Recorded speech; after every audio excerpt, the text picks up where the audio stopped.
Chapter 2. A Child of Two Worlds. The alarm's shrill beeping drilled into his ears, dragging him out of sleep.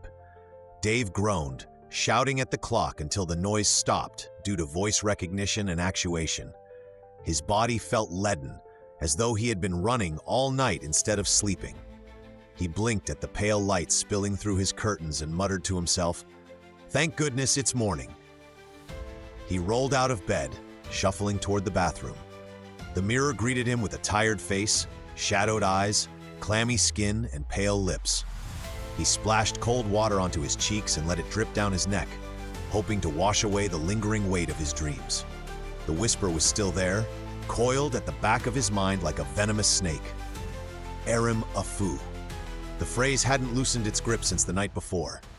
By the time he left the house, his head still ached, but at least he looked halfway normal. Blue denim jeans, a black t-shirt with a fading Egyptian pyramid design, and sneakers scuffed from months of wear. His hoverboard hummed beneath his feet as he sped down the familiar streets toward the university. The air was crisp, carrying the scent of roasted beans from a corner cafe. People bustled about, students with backpacks slung carelessly, vendors shouting their morning specials, and children darting between stalls. Dave tried to focus on them, on the ordinary rhythm of life, but his mind kept slipping back to the starless plain and the man who had called himself Igweka'ala. 15 minutes later, he arrived at the university's virtual reality library. Swiping his student card at the glass doors, he stepped into a hushed world of glowing screens and holographic shelves. Rows of students sat with VR headsets, their bodies still while their minds wandered to other worlds. Dave slid into his usual booth, activated the headset, and lost himself in study. For 3 hours he managed peace, but hunger broke through. His stomach growled loud enough to earn a side glance from the girl at the next booth. Flushing, Dave signed out and made his way to one of the campus cafes. He ordered his usual Mexican tacos and a steaming cup of hot chocolate. Settling at a corner table, he took his first bite, savoring the spice. The warmth spread through his chest, momentarily grounding him. Dave, a hand slapped his back hard enough to nearly choke him. He coughed, twisting around to see Tunde grinning at him, smug as ever. Behind him, Nora and Jessica hovered, their eyes bright with amusement. "You're a tough man," Tunde said with mock admiration, never complaining. Dave shot him a flat look, flexing his knuckles in a silent warning. Tunde only laughed and wandered off toward the counter, but not before Nora and Jessica slid into the seats opposite Dave, smiling like they'd been invited. He forced a polite grin, trying to hide the storm swirling in his mind. Soon after, Stephen arrived, carrying his tray, and the group settled into idle chatter. Dave barely contributed, lost in thought. All day, he wore the same expression, distant, distracted, eyes clouded. Shen noticed. "Bro, you're giving off a weird vibe," Shen said as they walked out of class. His tone was half joking, but his eyes were sharp, like metamorphosis or something. Dave smirked, though it didn't reach his eyes. "You're the one who looks like he's about to sprout wings." They both laughed, the sound easing the heaviness for a moment. As they parted ways, Shen promised to check in on him later. By the time Dave trudged home, exhaustion gnawed at him. He changed into his favorite blue t-shirt, collapsed in front of the TV, and tried to let the mindless shows distract him. But the anxiety only grew sharper. The phrase pulsed in his skull, "Erim Afu." Finally, he gave up. He dialed Shen. "Riverbank tonight? Bring the drums. On my way," Shen replied without hesitation. The night air was cool, the stars faint above the dark water. Dave strummed his guitar, Shen tapping out rhythms on his drum. The music wrapped around them like a shield, each note lifting Dave higher. When the last chord faded, Dave told Shen everything: the nightmare, the voice, and the man in starlit cloth. Shen listened without interrupting, nodding slowly. "Dreams," Shen said at last, "are weird. They help with memory, problem solving, and even mood regulation. Neuroscientists say they stitch our lives together while we sleep. But no one really knows the why. Maybe yours are trying to tell you something." Dave exhaled, tension loosening from his shoulders. Maybe. They packed up at midnight, parting with easy smiles. For the first time that day, Dave felt lighter.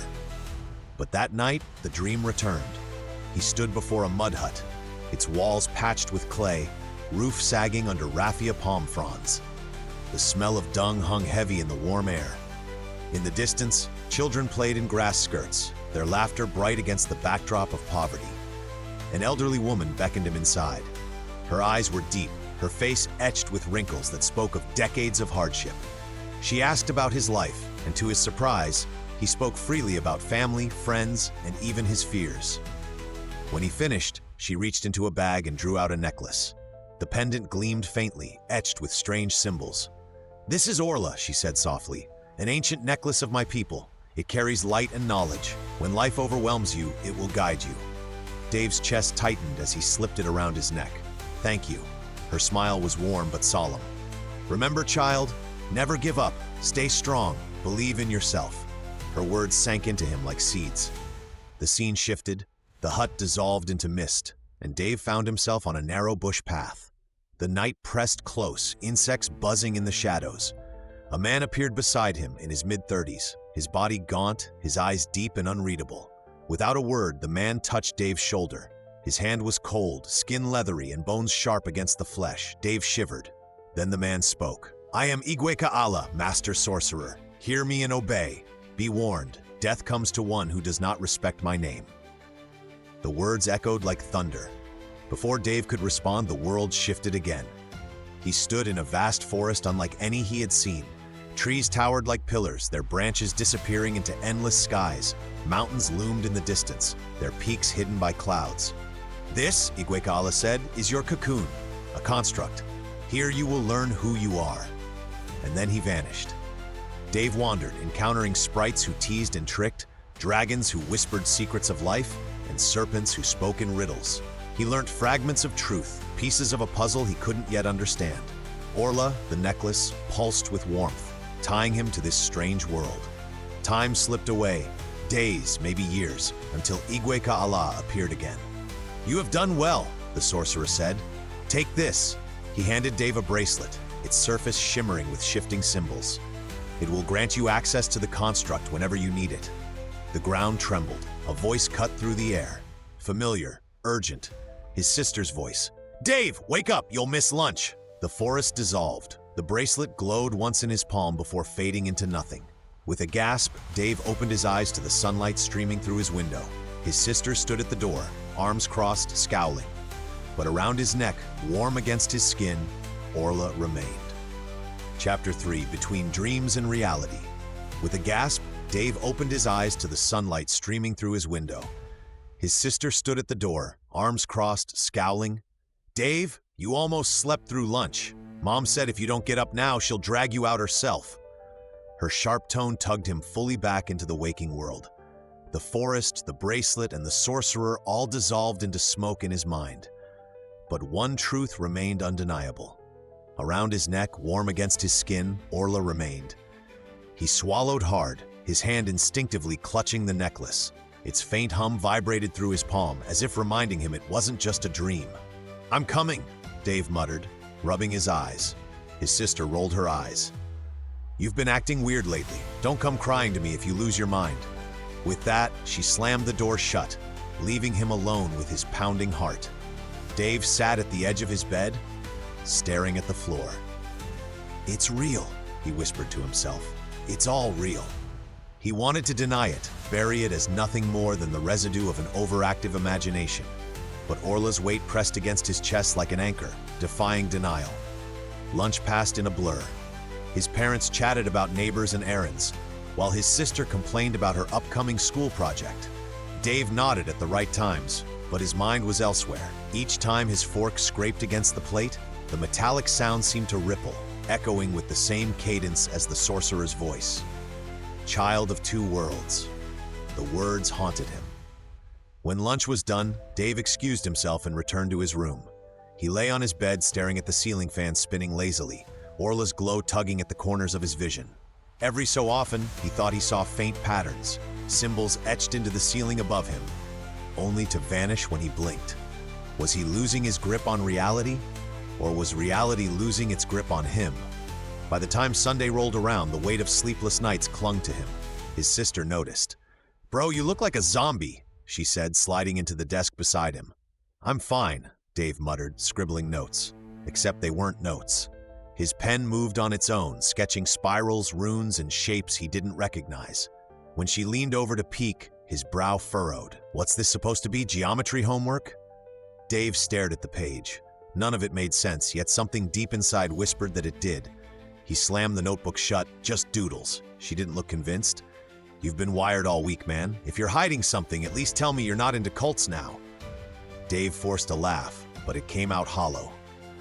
Relax. But inside, fear gnawed at him. That evening, after dinner, Dave decided to clear his head. He wandered the city streets, the sun dipping below the horizon, painting the sky in bruised shades of purple and orange. Neon lights flickered to life one by one, buzzing faintly. For a while, the hum of life around him drowned out his thoughts. Cars honked, vendors shouted, and the smell of roasted corn filled the air. Normalcy. Safe, boring normalcy. Until he caught his reflection in a shop window. At first, it was just him. Tired eyes, messy hair, hoodie pulled tight against the evening chill. But then, behind his reflection, shadows twisted. A pair of glowing eyes blinked in the darkness.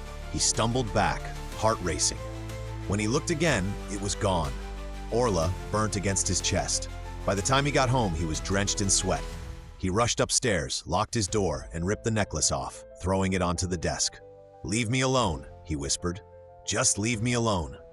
But the room pulsed. The light bulb above flickered.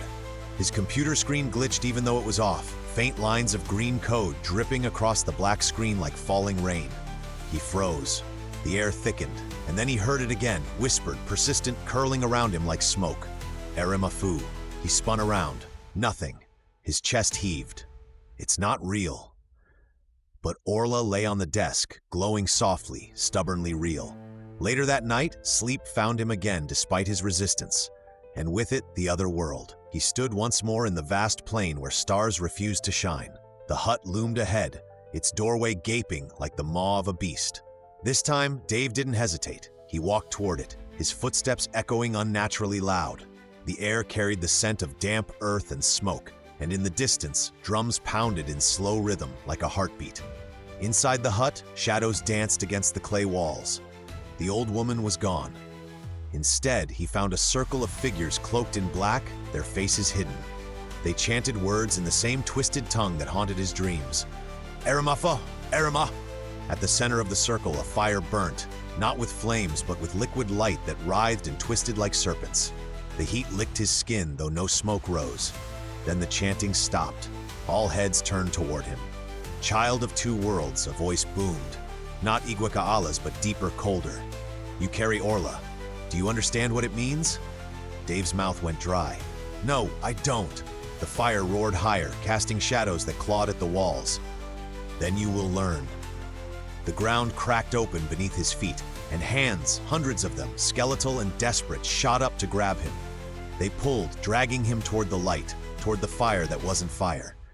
He screamed, struggling, but Orla blazed against his chest, brighter and brighter until everything dissolved into blinding white. And he woke. Again, his sister stood at the door, rubbing her eyes. "Seriously? You were yelling in your sleep. You're gonna wake the whole house." Dave sat up, drenched in sweat, the sheets twisted around him. He clutched Orla, its glow now faint but steady. He felt safe with the touch. I'm fine," he lied, but he wasn't. Because in the back of his mind, the whisper lingered. Erim Afu. And this time, it didn't feel like just a dream.